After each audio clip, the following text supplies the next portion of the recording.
I'm Christine Frizzau in Washington, where President Donald Trump has just launched an official investigation into President Joe Biden's final months in the White House, with a focus on his, quote, use of the auto pen and who may have known what about his reported cognitive decline that's been outlined in a new book which alleges a cover-up.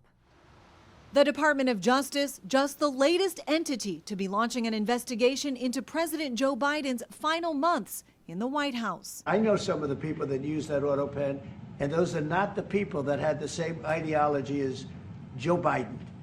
These were radical left lunatics that used that, and they didn't get elected. Trump focusing in part on presidential pardons Biden signed, including for family members, and the sentences he commuted of prisoners on death row.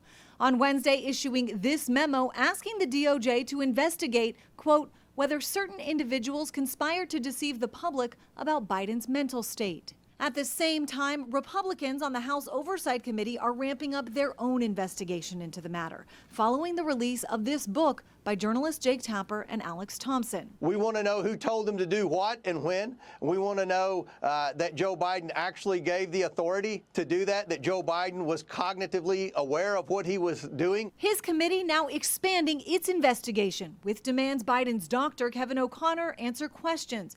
Also now calling former Chief of Staff Ron Klain and other Biden officials Anita Dunn, Bruce Reed, and Steve Ricchetti.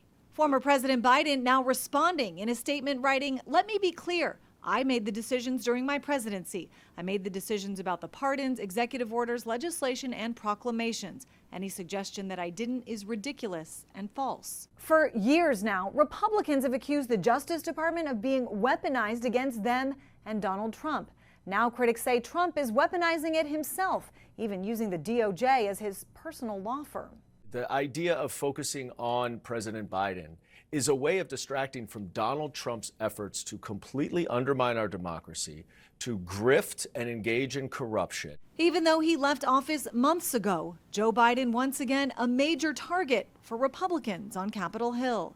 I'm Christine Frizzau reporting.